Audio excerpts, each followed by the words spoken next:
Joining us now is the Home Minister of Haryana, Anil Vij जी। अनिल जी नमस्ते, जय हिंद। मैं सबसे पहले आपसे जानना चाहूंगा अभी वहां हरियाणा में परिस्थिति क्या है, खासकर नूह और आसपास के इलाकों में, गुरुग्राम, पलवल, फरीदाबाद और सोना। देखिए, अब पूरी तरह से शांति है, पूरी तरह से स्थिति नियंत्रण में है।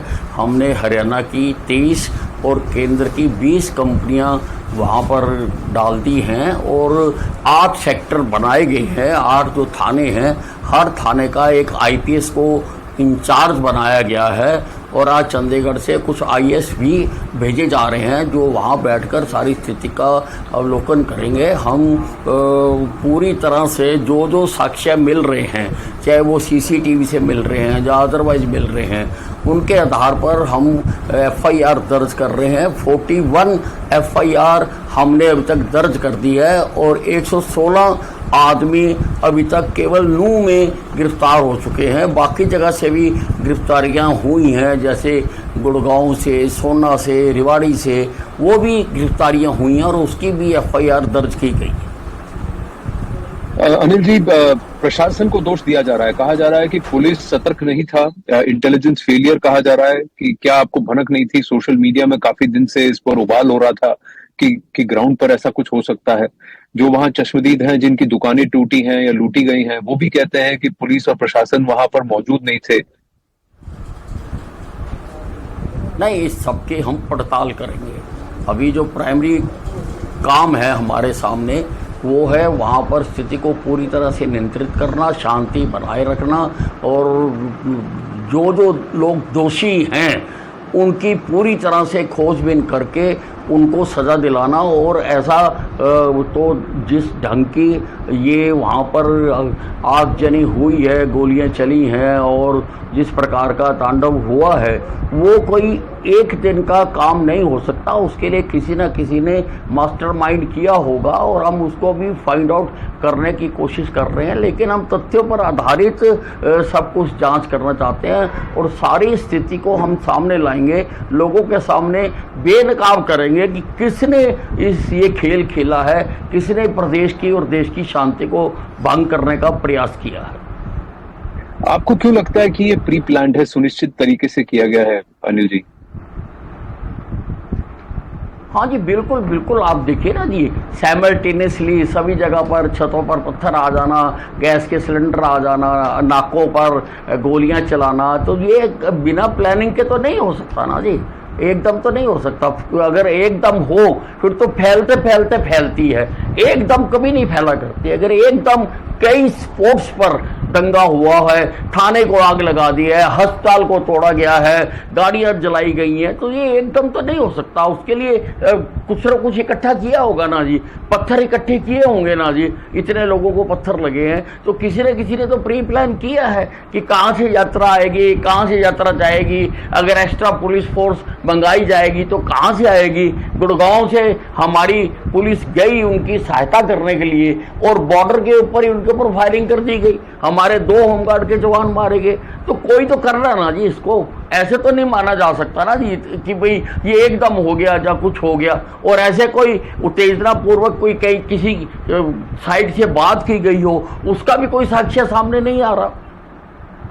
और आप ये भी तो मानेंगे कि अगर कोई ये सब कुछ कर रहा है और ये षड्यंत्र भुन रहा था जैसा आप कह रहे हैं, तो फिर सरकार प्रशासन को भी इसकी भनक नहीं लगी, पुलिस और इंटेलिजेंस को भी इसके बारे में पता नहीं लगा? बिल्कुल बिल्कुल बिल्कुल बिल्कुल बिल्कुल। हमारी जो जांच हो रही है उसका ये भी एक बिंदु है कि किस स्तर पर वो, अगर दी गई तो किस लेवल पे दी गई जानकारी, अगर नहीं दी गई तो कहाँ नहीं दी गई, तो हम उस लेवल पर भी कर रहे हैं। लेकिन पहले जो हमारा प्राइमरी काम है, मैं समझता हूँ हमारी सरकार का, हम उसको कर रहे हैं। कल मेरी एक सज्जन से बात हो रही थी देर रात। वो वेद प्रकाश जी हैं, वहीं नूह के रहने वाले हैं। वो कह रहे हैं कि तो पीढ़ियों से वो वहीं रहते हैं, लेकिन उनका ये कहना है कि प्रशासन ने अगर मदद नहीं की तो फिर वहां से हिंदुओं को पलायन करना पड़ेगा। ये उनका कहना है, क्योंकि उनको लगता है कि प्रशासन ने हाथ हटा दिया। वो कहते हैं हमारा कोई पॉलिटिकल एफिलिएशन नहीं है। पूरी तरह से नहीं नहीं, हम सबको पूरी तरह से सुरक्षा मुहैया कराएंगे, ऐसी कोई बात नहीं है। अब इसके लिए अब हम सारा सोशल मीडिया को सारे को हम स्टडी कर रहे हैं कि क्या क्या पोस्टें डाली जा रही थी, क्या क्या उसके ऊपर वार्निंग दी जा रही थी। हमारे पास लोगों ने कई चीज़ें मुहैया भी करवाई हैं, वो भी हम सब इन्वेस्टिगेशन के लिए दे रहे हैं। तो हर एक एक चीज़ की गहराई तक जाएंगे। उनका कहना था कि उनका बेटा 3-3.5 घंटे से एफआईआर लिखाने के लिए पुलिस थाने में खड़ा था और पुलिस पूछ रही थी कि आप शिनाख्त कराओ कि कौन कौन आए थे आपकी दुकान को तोड़ने। तो ये कैसे कोई करेगा? दंगाइयों से आप अपनी जान बचाएंगे या फिर उनकी शिनाख्त करने में लगेंगे? लेकिन उन्होंने कहा कि सभी लोकल लड़के थे, 15-20 साल के आसपास के लड़के थे। अगर कोई और ऐसे भी केसेस आ रहे हैं, कोई पर्टिकुलर केस है तो आई लुक इनटू आल्सो, पर लेकिन हम जनरली सारों की दर्ज कर रहे हैं जो जहाँ पर हो रही है। और हमारी जैसे मैंने बताया कि सेक्टर बना के हम कार्रवाई कर रहे हैं। हर थाना स्तर पर हमने एक आईपीएस अफसर को बैठाया है ताकि लोगों को कोई कठिनाई ना हो। Anil ji, I just also wanted to ask you कि आज भी और कल देर रात भी गुरुग्राम में और उसके आसपास भी कुछ इंसिडेंसेस हुए हैं, ये आपके संज्ञान में है? नहीं, मेरी जानकारी में है और उसी वक्त मैंने सीपी गुड़गांव से बात की थी और उन्होंने जाके स्थिति को नियंत्रण में कर दिया। पीस कमिटीज बनाई गई हैं, दोनों पक्षों के कुछ वरिष्ठ लोगों से बात की जा रही है, क्या उससे कोई पहले दिन से हमारे अधिकारी, हमारे डिप्टी कमिश्नर पीस कमेटी के माध्यम से सभी में शांति बहाल रखने का प्रयास कर रहे हैं। वो लगातार वो काम जारी है, साइमल्टेनियसली चलता है वो काम, दोनों काम साथ साथ चलते हैं। विपक्ष आप पर निशाना साध रहा है, खट्टर जी पर निशाना साध रहा है, ये कहकर कि आपकी अगुवाई में ये हो गया है।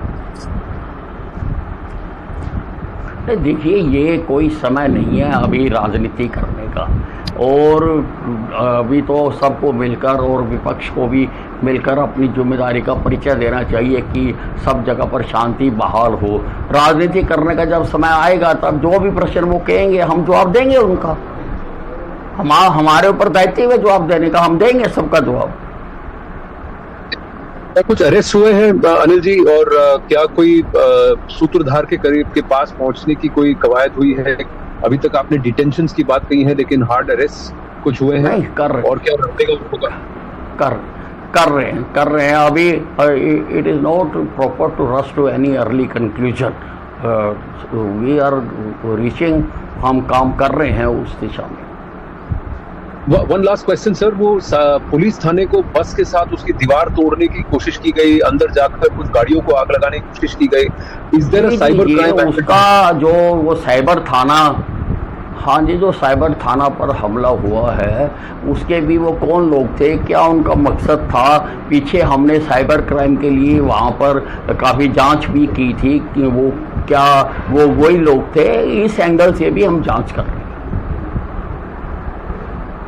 और आप ये आश्वासन दे रहे हैं कि अगर प्रशासन की तरफ से, एडमिनिस्ट्रेशन, पुलिस की तरफ से कोई नेग्लिजेंस हुआ है तो आप नहीं, बिल्कुल लोगों को निश्चिंत रहना चाहिए, बिल्कुल निश्चिंत रहना चाहिए और स्थिति को फर्दर खराब नहीं होने देना चाहिए।